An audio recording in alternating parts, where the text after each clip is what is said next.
Welcome to the Out There Show, where we give our outlandish opinions within the movie and TV world. You got the host with the most, that's Junes in the building. This is episode 73. You also got the co-host as well, Mazzavelli, the silent assassin, in the building as well. And that's all you have in this episode. Which is more than enough, actually. What? I feel like, because it's going to be like a Christmas episode all over again. It kind of is. So, guys, just to give context. This is our summer party. We have drank a couple drinks. Yeah, and we'll continue. We do have that is in frame. That is actually in frame. Oh, and the worst part, it just shows one shot glass. Thank God for that. I mean, it's so showing. we had a couple of beverages. See, I'm already slurring. We had a couple of beverages before recording. We recorded an episode before this. We were quite. I got no glasses. You know what? I am who I am. I am my true self. This is going to be a very interesting episode for you guys because we've drank before. We did an episode before this. And there's a lot of heated discussions about this episode. Yeah, like, there's a lot to talk we're about. We're gonna talk about Sydney Sweeney. You want to start off with that? No. Oh shit! Okay. What do you said we're gonna do new stuff? Well, let's talk about Bring Her Back, bruv. Okay. It's gonna flip. Alright, cool. Let's talk about Bring Her Back. This is a horror film, but I can't remember the name of the brothers. But the same directors, same duo brothers that did Talk to Me. They have a new film coming out that's out right now called Bring Her Back.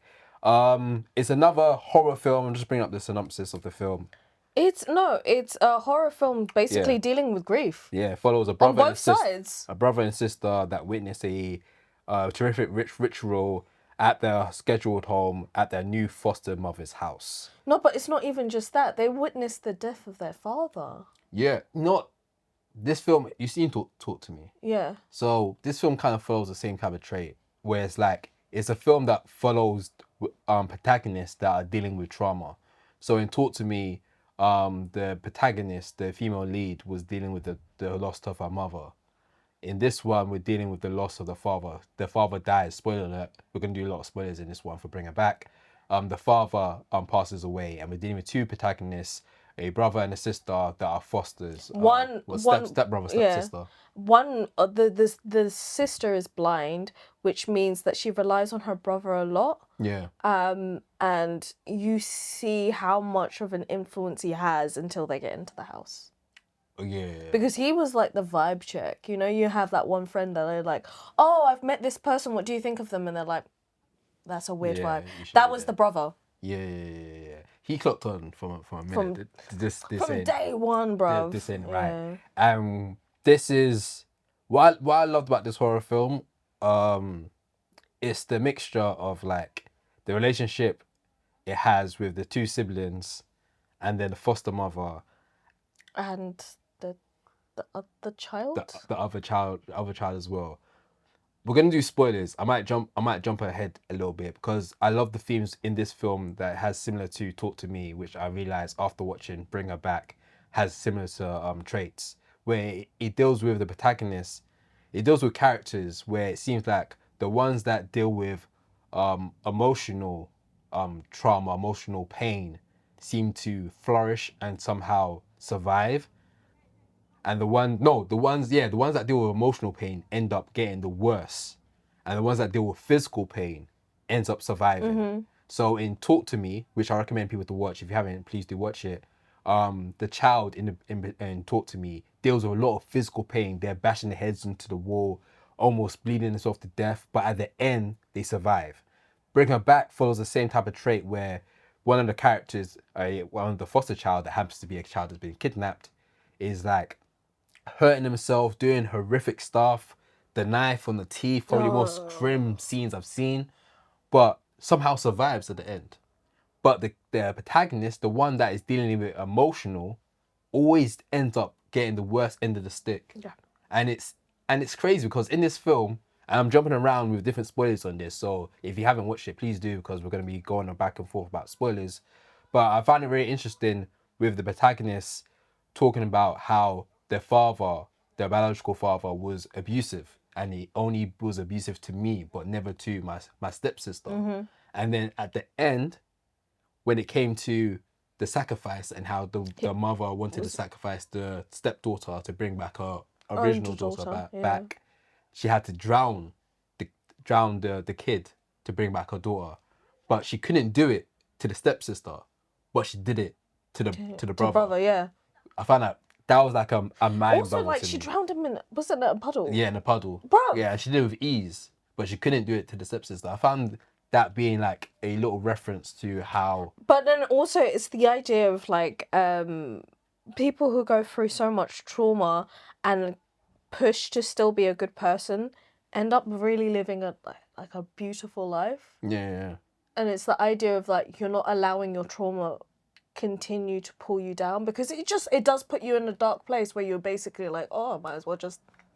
Yeah, cause I felt bad for the kid. I felt bad that he died. Yeah, no, I felt bad. I wanted him to live. Yeah. I really wanted him to live because he did everything for their sister. Even when it came to like reading the bad vibes of the friends at the beginning, where they're at the bus stop, reading the bad vibes from the mum, he even cared about the missing kid. Yeah, like he ran back to go save the missing kid. There was a lot in this film which feels like a film that was very much constructed in one little location. It seemed like it was a small budget, but it was a film that had a lot of heart, a lot of emotion for a horror film. I'm gonna say it. This was the scariest horror film I've seen this year.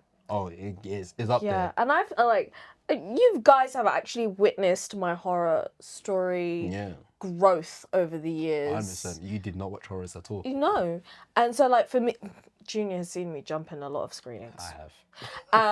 But like to have this moment where I was watching it and I was like, flip, like I'm scared. I can't look away. I can't do anything. I just have to watch it because it makes sense with the storyline. Yeah. That was phenomenal.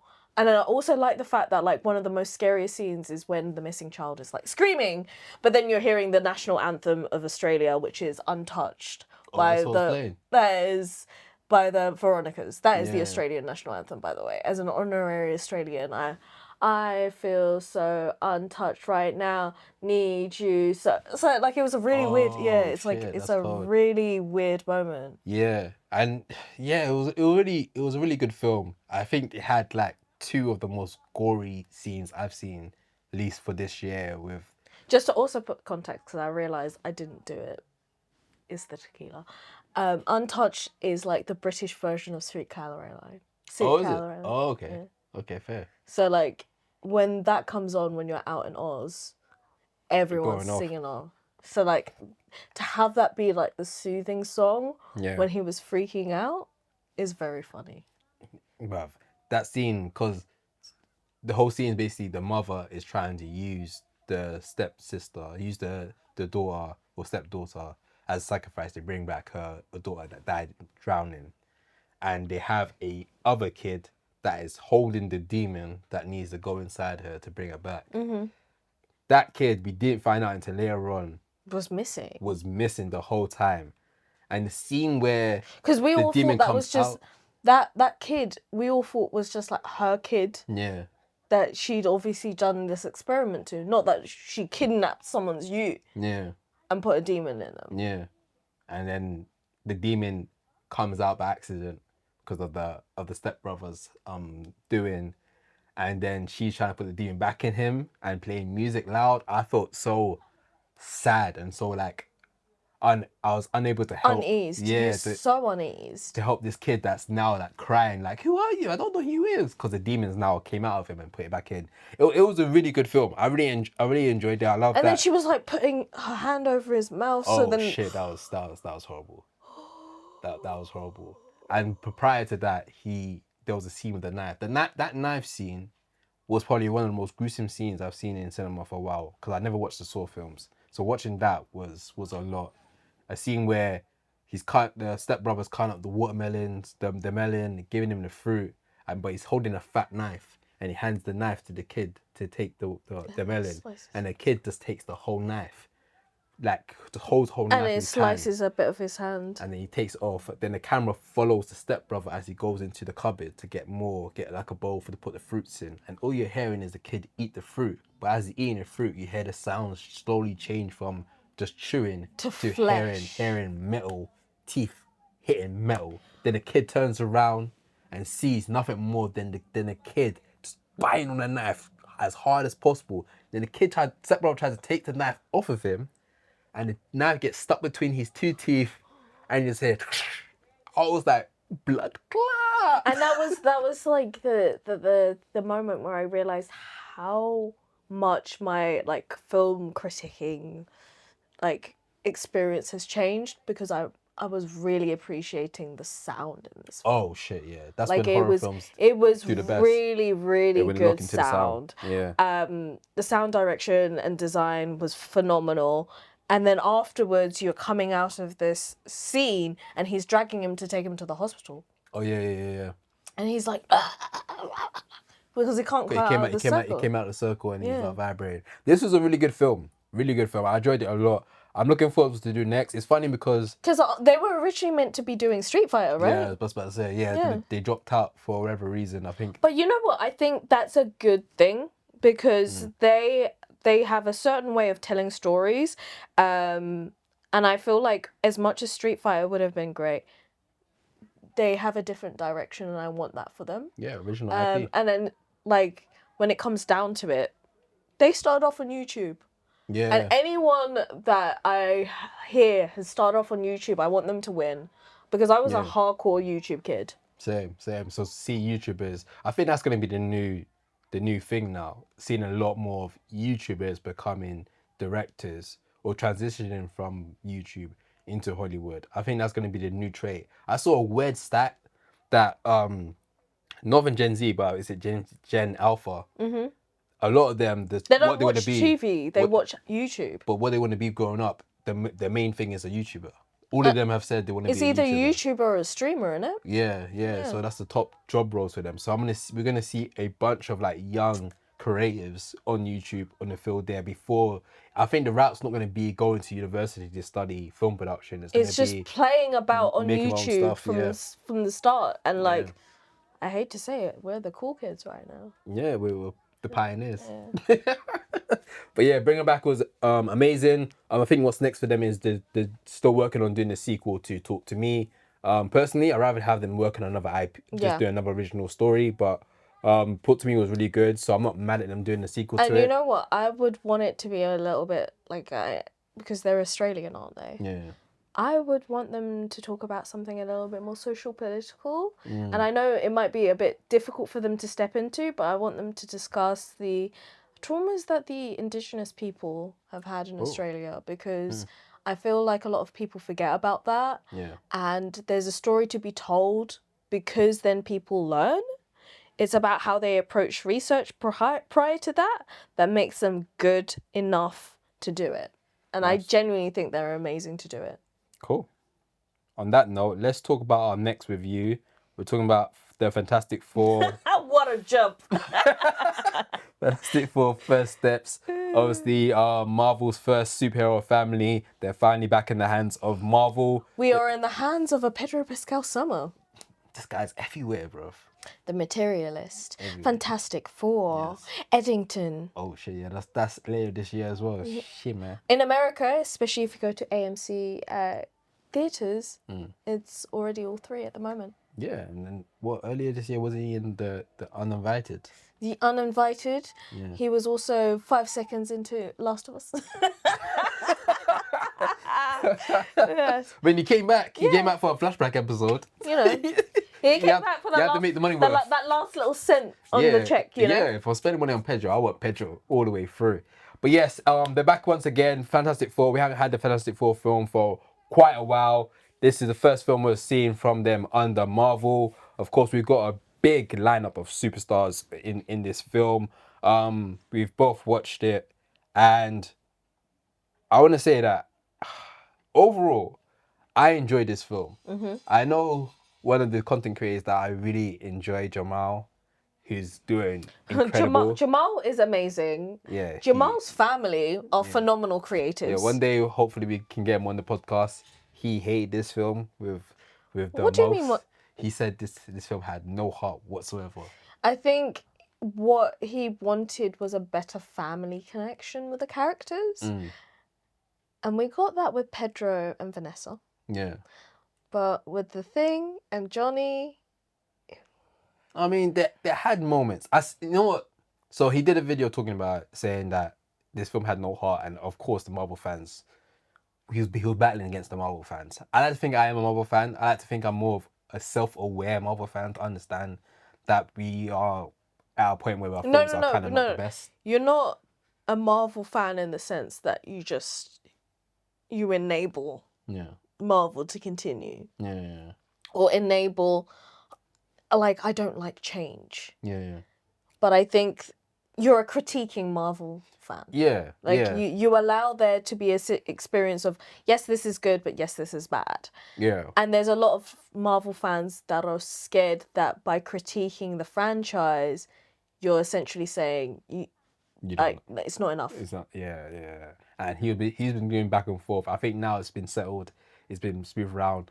But overall, I enjoyed this film. This film is not the best film, by no means. But is arguably, not arguably, it is the best Fantastic Four film. Now you can't really say that and be like, bro, there's not really much to go against. There is like 3 films. And one of them is like we shouldn't even talk about. Yeah, no, that.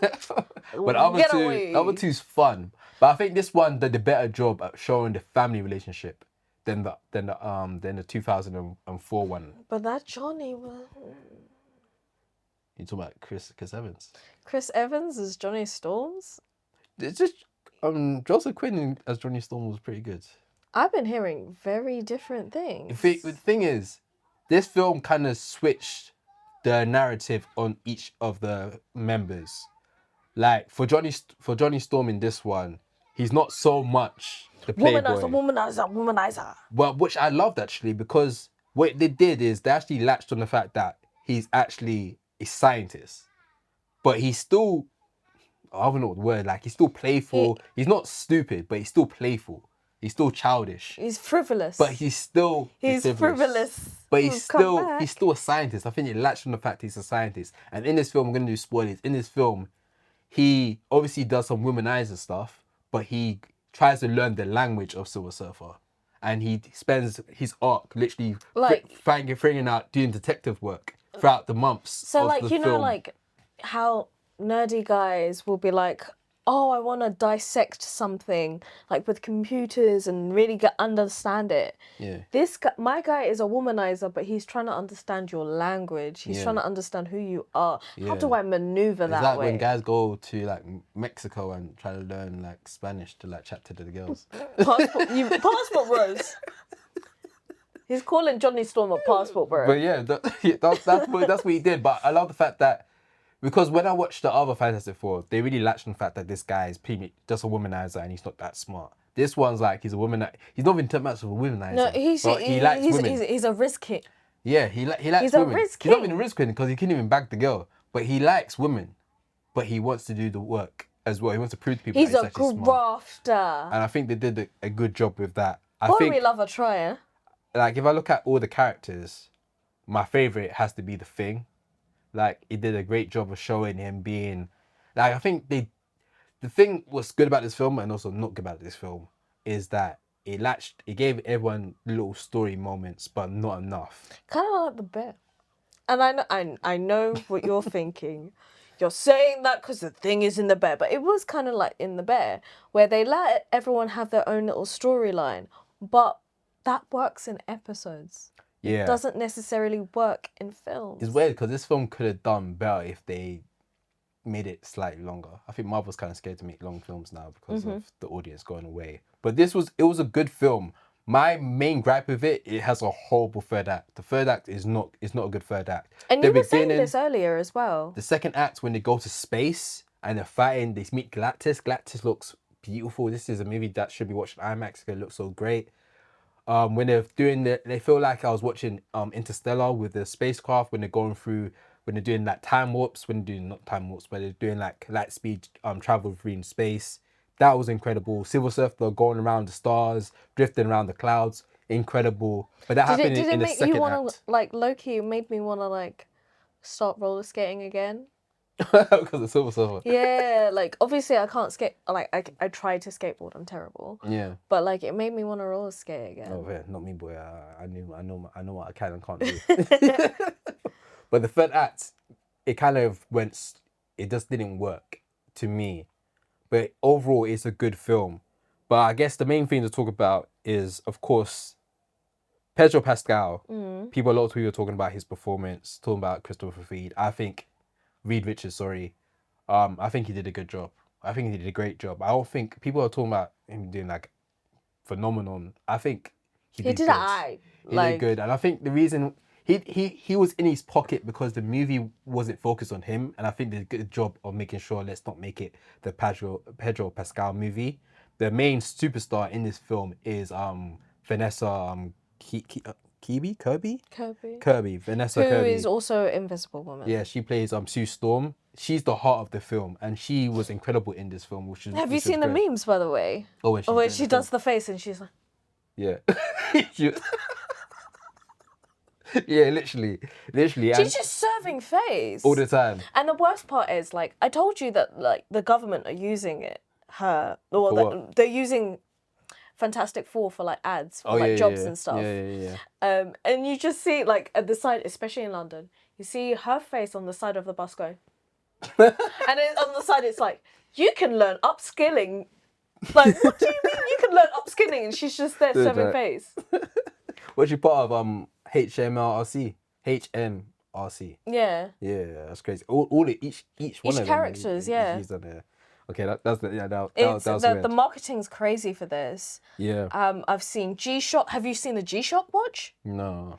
Yeah, they have a G-Shock watch. For each character. No. They all have one for the Fantastic Four, and so the blue actually glows in the dark. Oh, cool. Yeah. Nice. The marketing for this is crazy, but it also makes sense because it's almost like re-immersing us into that world where the Fantastic Fours are this big superheroes and they have cereals, they're doing advocating for this and that, and we're getting that in the real life. Yeah, because the film does a really good job to show that this is a different universe, which is great because you don't have to watch any of the other Marvel films to understand what's going on. But they made them superstars. This is their universe. This is Beyonce, bro. This is K-pop. Yeah, Sue Storm is literally creating peace around the world, across the nations. It's a good film. It's a solid film. Of course, this next film we're gonna watch is gonna be Avengers Doomsday. At the end of Fantastic Four, there's a post-credit scene. There's two post-credit scenes, but this is the mid one briefly shows Doctor Doom appearing against Franklin, which is Sue Storm and Richard Ree's son, who has incredible powers. I've seen online that this guy he's basically God. He can just create anything with his mind. It's like, was it my guy from Guardians of the Galaxy? He's played by Will Porter's character. Oh, Will Porter's character? Yeah. Not really, because this one can change, and he's kind of more like Scarlet Witch. Yeah, but I mean, like, he's that powerful where he's just like, he can do anything. Yeah, this one can literally, obviously in the movie, he brings back Sue Storm back to life because she dies. But the kid can do he can create a universe with his mind. So he's basically more like, it's kind of like Manhattan from like DC, where he can just create anything. Okay, so like if I'm you know what, just say what you need to say. I'm cooked. I was gonna say what was. It's like You got it now. Yeah, it's like Darwin. Darwin, who's Darwin? From X-Men. Oh, who's Darwin? The one who could evolve and become anything. He couldn't die. Is the one that died? Yeah, the black guy that died. But his character was meant that he wasn't able to die. Kind of. This Yeah, this but person... it's like that, and then the Scarlet Witch if they had a baby. No, because he can't absorb anything. He can just make stuff. Oh, okay. He can just do anything. He can touch you and you just disappear. I don't want him to touch me. Or he doesn't have to touch you. He can just look at you and just despair. He's God. He's basically God. Because he's the power of the cosmos. Did you know what? This is annoying me because it's making me think of a conversation we had with Mac, where it's like, imagine you could understand the consciousness of a god, and now it's in a baby. Go away. Yeah. Go away. This baby's now 4 years old, so we see Dr. Doom there as well. The issue I have with this is this gives me no hype for Avengers Doomsday. I'm not hyped for I am not hyped for Avengers Doomsday because of this post-credit scene. Because this post-credit scene didn't do anything. they build up my anticipation for this film. It just showed me a glimpse of Doctor Doom. And now that we have Doomsday coming out next year, I don't think that film's gonna be good. I think it's gonna be really bad. I've seen talks that they haven't even finished the script for it. That they're still working on the third act of this film. So I'm not hyped for it. I did enjoy Fantastic Four, but I don't really care too much about Doomsday. So I'm in a weird place. They have to resell it to me. Shout out to the Escape Pod, the nerd podcast that talk about movies. They had an interesting take on this when they said that we should look at Avengers Doomsday more like they mentioned you should look at it more like the first Avenger film. You shouldn't look at it like Infinity War. You shouldn't look at it as Endgame. This is a film where all the characters are going to be brought together opposed to having it already be established. So this film is going to, Doomsday is going to be the establishing film, and Secret War will be the Infinity War or the Endgame. So I was I saw a video from a creator called Binge Confessions. Her name's Kaylee. Yeah. You should go check her out. She's amazing. And she was talking about how she doesn't feel like she's excited for Doomsday as much because all of her favorite characters are going to die. Oh, shit. Because if you know, you know. Oh, yeah, a lot of characters are going to die in Doomsday.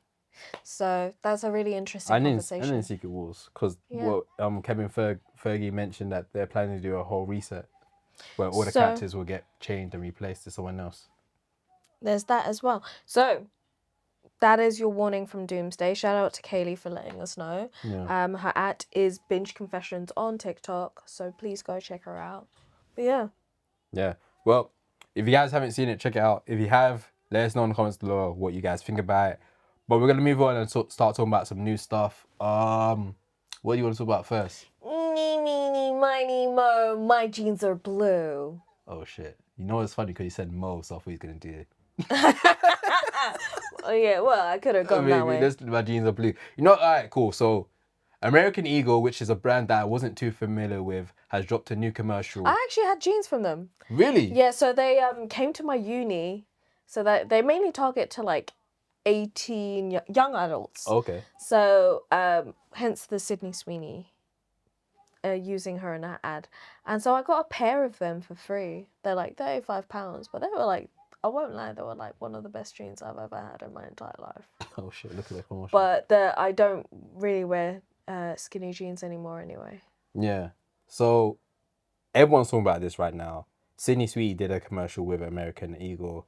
Unfortunately, I haven't seen the commercial people are mad at because American Eagle has taken it down since. But people are saying that this commercial, the whole concept of the commercial is talking about good jeans. Obviously, they're a brand that provide jeans. In the video, from what I've been told, is that she's wearing the jeans and she's talking about how good her jeans are. She talks about her blue eyes. Jeans are passed down from parents to offsprings. They pass down traits like hair color, personality traits, and even eye color. I'm Sydney Sweeney, and my jeans are blue. Sydney Sweeney's jeans are great. That is the essentialness of it. No. But have you seen the commercial? Yes, I have. I don't have much thoughts in it because I haven't seen the actual commercial. It's very minimal, but it does the very okay. I'm going to talk from a communication perspective. Here's my degree. Is it racist? I'm going to talk from my communications perspective. This is my 2 degrees coming out here. So essentially what we get is, first off, it starts off foot to head. So already we are hypersexualizing Sydney Sweeney. Mm-hmm. She's constantly playing around with the buttons of her jeans, trying to do them up. So you're already thinking about sexualizing her even more. Mm-hmm. And it is racist. Why? Because the notions of the language used in it, where it's talking about genetics, talking about great genes, hypersexualizing an already really attractive woman, and the political narrative that's currently going on in America, knowing the history of the CEO of American Eagle, go check that out. It's a quick Google. You don't have to be really smart for that. You get the guns ready. And you can see there's a certain narrative towards eugenics. Now you're going to say, Maz, but that's a big leap there. I also studied A-level history. Here it comes. So when it came down to the Third Reich, which was the media and propaganda section of Hitler's program, you're going to have to censor that because I said the N-word in it. Okay. Yahtzee program. Joseph Goebbels, who was the head of propaganda, initially started pushing eugenics and extreme right ideas using extremely attractive and popular actresses, sexualizing them and saying that we need to make sure our genes are great, implying that there is bad genes. Yeah. And this is a pun on genes and genetics. And the difference between Levi's and Beyonce's is it makes it very clear about passing down good genes, whilst Beyonce's just says she has great genes because she has great genes. I mean, let me get the horns for that because that was well that was very well said.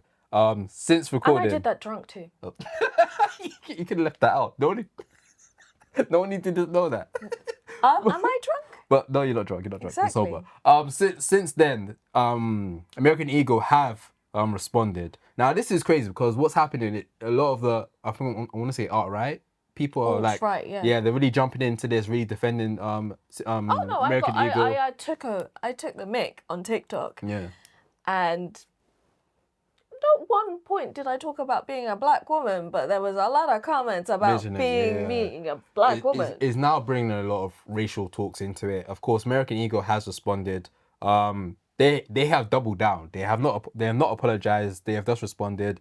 Just reading it off of here, they posted on Instagram. Sydney City has great genes, is and always was about genes. Her genes, her story. We continue to celebrate everyone wears their AE genes with confidence, their way. Great genes look good on everyone, and that's the response. They have taken down why those. didn't you say great genes look great on everyone at the end? Just to make like it's a small copyright change. Honestly, Yeah. You had boards. This is not a situation where you didn't have a first draft. All you needed to do was to diversify your creative team for copyright. And you would have been able to identify this, because it doesn't take 2 degrees in communications and an understanding of Yahtzee history to understand what was going on there. Bare shots taken. Yeah. What's your thoughts on Sydney Sweeney involvement in this? I feel like Sydney Sweeney is really silly. Earlier on, she's really silly because she started off earlier on in the year talking about how she didn't like the fact that she was hypersexualized, and then pursues to go and do a jeans ad where she hypersexualizes herself. Even before that, she did the bath soap. Remember, she did a bath soap which is nuts because a lot of men at first.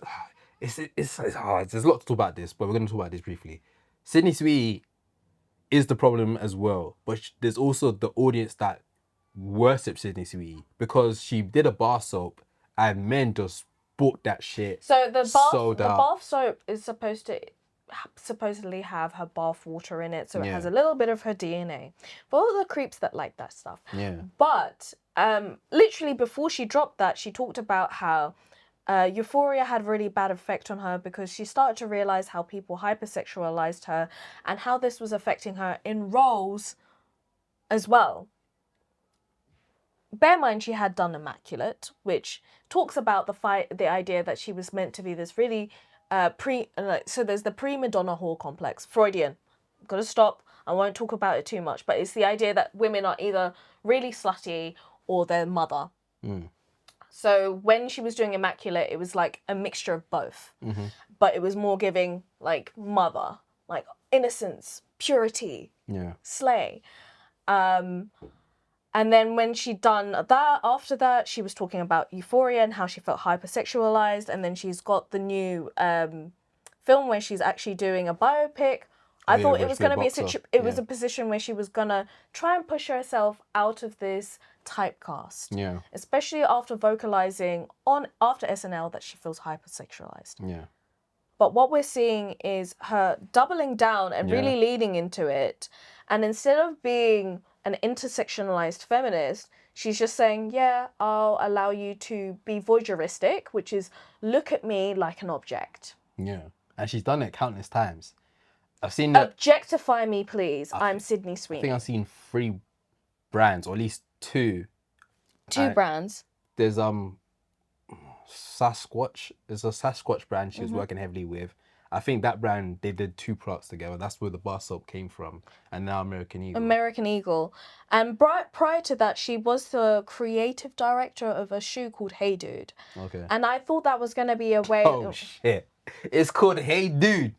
Hey, get Sydney out of here, bro. Hey, Sydney, you need to get out of here. They were like boat shoes. But it's called Hey Dude. Yeah, but it's meant to... She's playing into it. You know, like Toms. Toms? You know, type in Toms, bro. I'm just going to see Tom the Tank Engine. No, Tom's shoes. Those. It's kind of like that vibe. Very like... But it's called Hey Dude is what I'm talking about. Why is it called Hey Dude? It's just... Because it's meant to be like chill. Like, hey, dude, what's up? Okay. Hey, dude. But like, I thought that was her going, okay, like, please don't objectify me. I know I've done the bar soap situation. That was a bit awkward. There's so much more to me. And then doing this, and then also like her affiliation with certain people. Yeah, I family members are from MAGA, right? They had a Make 60 Great Again party. Supposedly. Make what? Make 60 Great Again party. Oh, and people aligned that to MAGA. Because of the tagline and also the hats. But also... so they're not MAGA? We don't know. I don't know. I can't imply. Fair. I have to play devil's advocate here because we are trying to be a non-impartial media platform. Trying to. But then also she was attending Jeff Bezos's wedding in Venice. Okay. Yes. And then a lot of people have insinuated that's because she wants to make sure that she gets good deals with Amazon, AGM. You know her engagement got cancelled. That's so off topic, Jimmy. So off topic. I'm just saying that I feel like she's making some real bad moves for someone that I thought was going to be up there with the Zendayas and the Florence Pugh. And I feel like now she's doing a lot of commercial stuff. And at first, the bath salt stuff was creepy to me. I thought it was weird, but I was like, cool, you're doing a bit, it's a business thing. I thought it was a bit. I thought it was like a social commentary being like, guys, like, this is pathetic. Yeah. But no, she was being for real. But I wasn't mad at it. The American Eagle thing, I don't have much to say about it, only because I haven't seen the commercial. And I don't want to give opinions on something that I haven't seen yet. I'm only going off by what people have said online about it. I think American Eagle, from what I'm hearing, it sounds like they knew what angle they were going with and they leaned into it. I think it's same thing when Pepsi did the Coke commercial with the protest with Kendall Jenner. Kylie Jenner, Kendall Jenner, when she's trying to stop the war with the fight with the Pepsi. I think it's the same thing where I think it's the same thing with H&M when they had the coolest monkey and had it on the black kid. I think it's the same as Gucci when they had the Scully mask with the red lips. I know it's meant to start a conversation.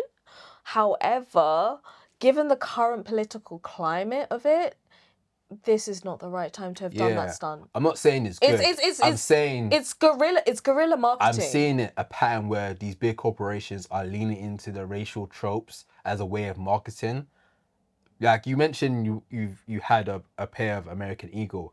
I don't think American Eagle even is targeted towards black people. I think this aim is to get black people to talk about American Eagle, for black people to market it more. I think they knew this was gonna get the anyway. Purchase Levi jeans. Because Beyonce's behind that, right? Yeah. Yes, that's there. But I think it's nuts. I think Stacey, I don't know what she's gonna do about it. So I don't know what she's gonna speak about it. As from recording, she has not talked about this subject. I think she's gonna wait for people to call off. I don't think it's gonna cool off. The timing of it happening, people finding out about the party that her family had. Yeah, there's a lot to add on to it. It's a lot to add on because now it's having a situation of affecting her family. Yeah. I just hope that she makes better career choices. If not, maybe get a new publicist, babe. I think she needs. I think the boxing thing's the one that after she does the boxing thing, she needs to chill. She knows. Stop sexualizing yourself. Because Scarlett Johansson recently spoke about how it took her ages to stop people from sexualizing her in films. Sydney Sweety's going through the same route, and I feel like not everything needs to. I don't know her financial state, but you don't have to do everything. And also, like, when you look down at it as well, like, statistically, Gen Z and Alpha have already had discussions about how they don't want to have sexualized or sex scenes in film anyway. Yeah. So now you're limiting yourself with jobs. Yeah, it's nuts. Unless you're trying to hit the like 40 plus market, this is not great for you, babe. I think there's this creepy, horny men that's put Sydney Sweetie as like a goddess, and I think brands know it, so they lean into it. Sydney Sweetie knows it as well, so he leans it as well. Need to chill. If that's what you do, then that's what you're gonna do. But I think at some point she's gonna realize that she's better than this, and she needs to do better. But yeah, I don't care about American Eagle. I never cared about them at all. Shout out to Levi. Shout out to Levi. Levi jeans. Actually, pre-loved. Go and buy something secondhand. Go to the thrift store. Shoreditch has great thrift stores. Yeah. Thrift stores. Should we talk about deadbeat Thrift dads? stores, yes. We should talk about deadbeat dads. Alright, cool. So, from recording, I think it was like a week ago, we all saw a clip online of allegedly, I want to say allegedly for now, Mo Gilligan, who is a comedian, a talk host, baby mama, go on TikTok explaining that he is a deadbeat and has not been there for their child since birth. Now, we don't want to talk about this too much. Of course. But the big question is, did this need to be aired out so publicly? Oh shit, that's a good question. Does it need to be? No. Because you could have just gone through like, personally, I don't want to air out my dirty laundry out in public. I got some. Not a lot. A lot of it's just beef with random mandem. Shit, yeah. But they know who they are. If this was a situation where it's impacting the child's life or you needed support, there is lawyers. There's a legal way to go through it. But maybe he's not. This is all alleged because we don't know what's going on. But I don't think legally he's doing anything wrong. Because No. if he's there to help the child in where he's not really involved in its life, but give him money, then legally there's nothing legally you can do about it. Yeah. But then I think it would be a situation having to have a conversation with lawyers to make sure that there's other ways of doing it. There's ways of doing it. Yeah. So while it's messy, this is messy. Again, I'm just doing devil's advocate Yeah. in this situation, in this conversation, but it's just the idea of, did it need to be passed on social media? So. No, it didn't. However, there is a clip of this girl on TikTok that went online to say, "Hey, I thank her for letting me know that he's a deadbeat dad. Ladies, if you know any deadbeat dads, let me know. I want to know about anyone that's a deadbeat dad so I can move the way I need to move towards them." Yeah, no. We're not going to be supporting men who do not take care of their families. Full stop. That's it. For Maz. That's it. But yeah, just to end on that topic. From just Maz, not Junior as well. Oh yeah, I guess I'm on that as well. Yeah. From outtake. I hope everything gets resolved. It's always disgusting, not disgusting. It's always sad to see this stuff unfold online. It's not good. Yeah, that's all I want to say. I think the nature of what we're also seeing online is a bit harsh because we did sadly also see the news about Michael Ward. Oh, we do want to be able to support black talent, but it's always hard when you're having these difficult narratives. And in no way are we on his side. We're always listening to victims first. And I think that it's a real shame that the small amount of position of power people get plays a part in how they behave towards other people. He had a really promising career, but, you know, you've just got to treat people with respect. It's just the bare minimum. Yeah, I don't. The thing is, this is a weird one because I saw the case. He's got charged with 2 sexual cases and one rum cage, Case. rum case as well. Sorry. But when I It's making me think I need water. What? so obviously he got charged with 2 sexual cases and one case as well. I was trying to do my due diligence and do some research and understand what happened. But the articles I saw just said he got these 2 cases. No, he's got these cases, and they're not going to say anything until, isn't it 28th of August? Yeah. So they're not going to say it. They're not going to, because it's court hasn't even opened. They're not going to talk about the nature of it. But I do know that this occurred in 2023, and typically when it comes to the nature of the case, it does take a while because it's a lot of like having to do interviews, also providing medical records, and because of the nature of it with victims, it can be very harrowing. So that's why we haven't been provided with enough information, simply because it does take a lot of time, and you can't talk about this until it's officially started to discuss in court. These conversations are always tricky because if he did do it, cool, lock him up, throw away the key. If he didn't do it, this still hurts him, and he's not a big enough actor to. No, he was having a moment. Yeah. Because he stars in Eddington. Yeah, and that's coming out later this month. Yeah. So, literally the same time that his court case is happening. Yeah, so it's like, it's messy. It's messy if he didn't do it. I'm just going to, if he did do it, then of course lock him up, throw away the key. But if he didn't do it, then to me he's not a big enough actor where if this gets dismissed and he finds out he was innocent, people are gonna just be like, oh, nothing happened. People are gonna stick with it and go, wait, he got charged with this. And but I also think as well, like, with the nature of the case, it's always difficult to know whether or not someone is innocent or guilty, because then it just places on the interpretation of whether or not the jury find him innocent or guilty. And I think that you individually, as people, if you're interested about the case, find out on your own what happened and make your own decisions about it, 100%. rather than jumping to conclusions. Yeah, and read the headlines. Look into it. There is a lot of evidence that's going to be provided. For the fact that it's becoming a court case, there's a lot of evidence that had to be provided in general, because a lot of, statistically, especially in the UK, a lot of cases do get dismissed before it even touches court. Yeah. So let's not all jump into conclusions.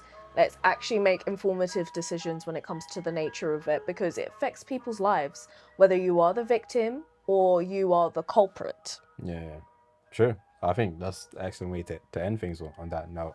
We'll keep you guys updated on how that case goes, and I hope justice is served. Yeah, that's all we ever want, justice, which Kendrick is about to do to the creative industry. I knew he was going to find a way to find out.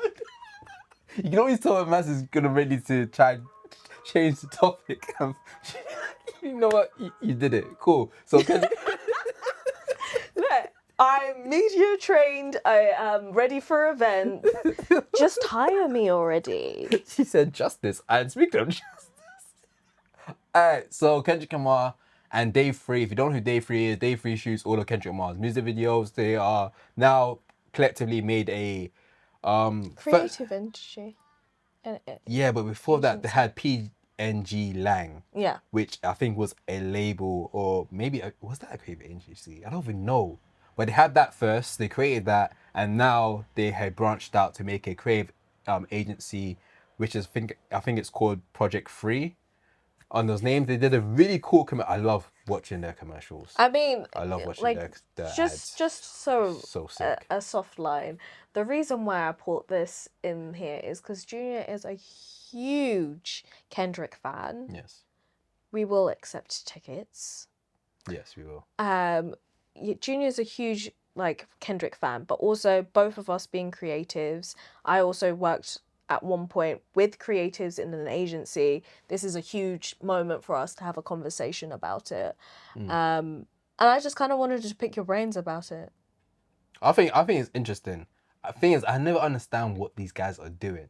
So at first, when they did pgLang, it was, to me, already a creative agency in the sense of I saw them doing partnerships with Calvin Klein. Calvin Klein.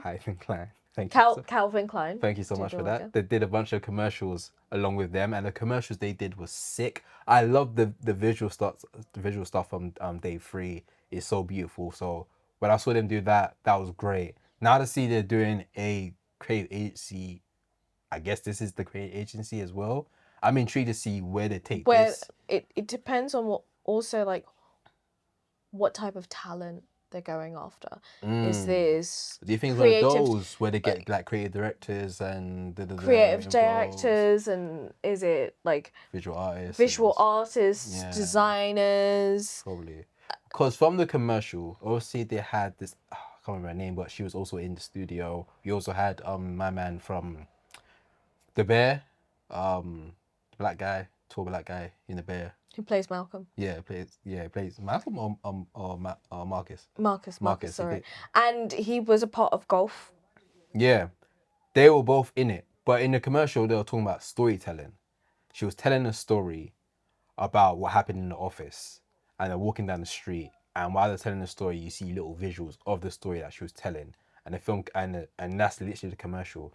So I'm under the impression that this is an agency that's going to focus heavily on storytelling, because they were talking about the 3 pillars of storytelling, which is of course the middle, beginning, and end, and that was a huge theme in this commercial. So I'm really interested, is this going to lead to, of course, maybe some TV shows, some movies? Of course, we do know Kendrick Lamar is working heavily with South Park to make a TV show or a film. It's a film. Which is a musical that touches on slavery stuff as well, which is very interesting. It's giving Boondocks. Yeah, exactly. Do you remember that last season of Boondocks where it was just like, wait, hold on one second. This is a plantation. Oh yeah. Literally. So I think that's the approach they're going to. So I'm super excited to see this. I love to see black creators that have a budget make stuff, and this is what it seems like it's gonna be. So I'm all aboard. We'll be giving you guys updates on all the stuff to be making on it, and letting you guys know and giving you reviews on it as well.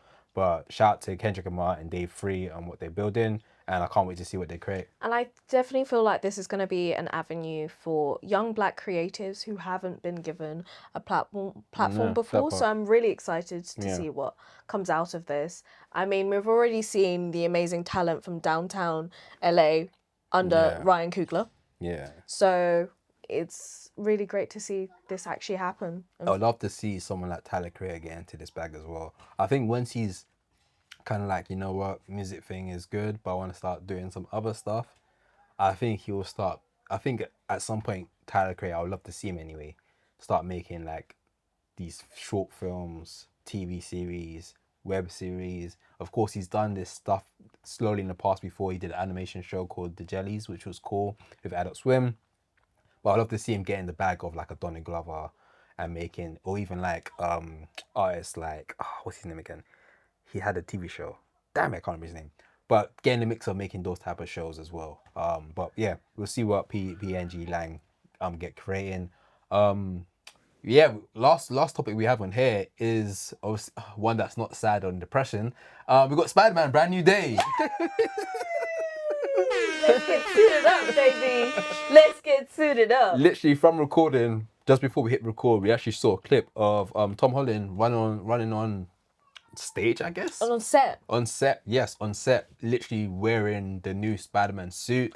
It's very nostalgic. Yeah, so this one it's giving Tobey Maguire. Has outer webbing. Yeah. So you see the webbing out of his actual suit compared to the past films where it's inside. A hybrid between Tobey Maguire and Andrew Garfield. Yes. Yeah. It looks it's good. Like a combination of the two. Yeah. It's a little bit Miles, but without the graffiti. Yeah, that part. And it looks good. Personally, I don't care.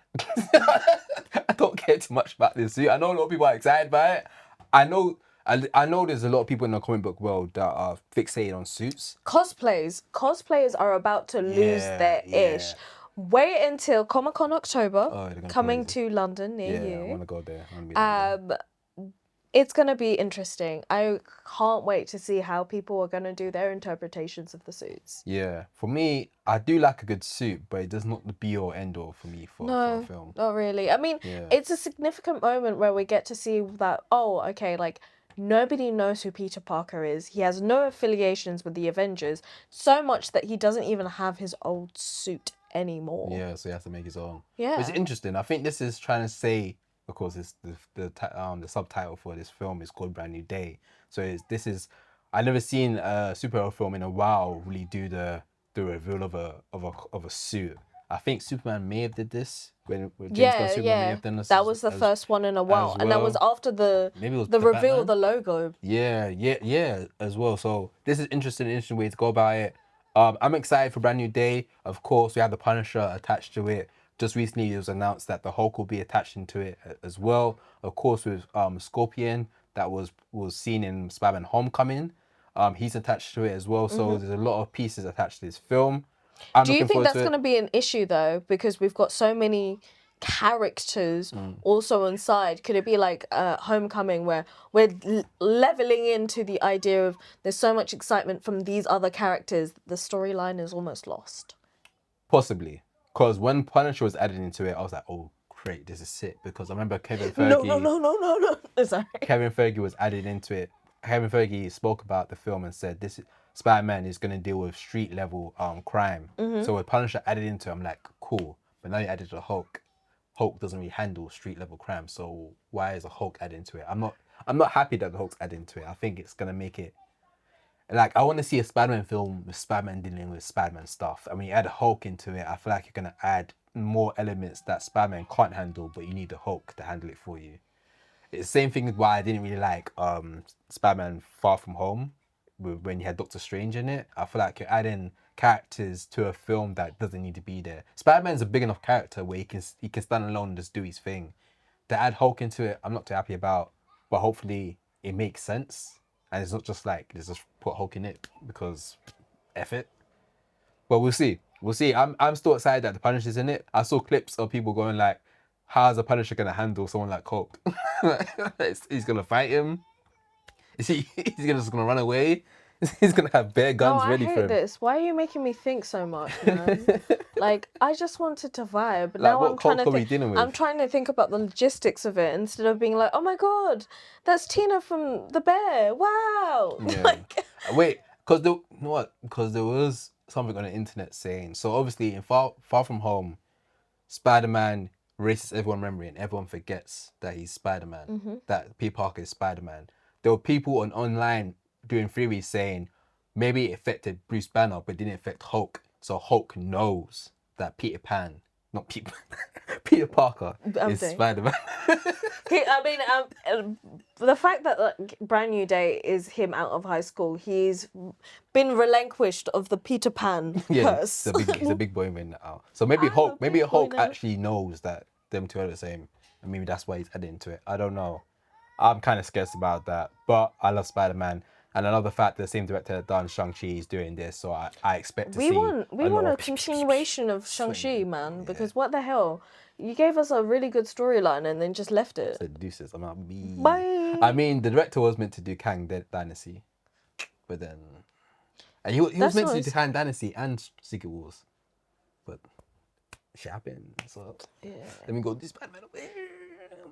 I'm out. But yeah, I'm looking forward to Spider-Man. How about yourself? Are you looking forward to it? Yeah, I think it's also, like I said, I'm glad he's out of high school. I feel like he had more interesting stories.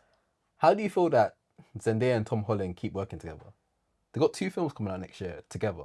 Yeah, but like, you know, they have really good chemistry. Why did you pause? Because they have good... I was going to say on-screen chemistry, but it's also off-screen. Yeah. Do you think they do stuff like in between sets? What do you mean? As in like they're a couple in it and bruv, relax. We're not talking about that. We're not talking about that. Junior, drink some water.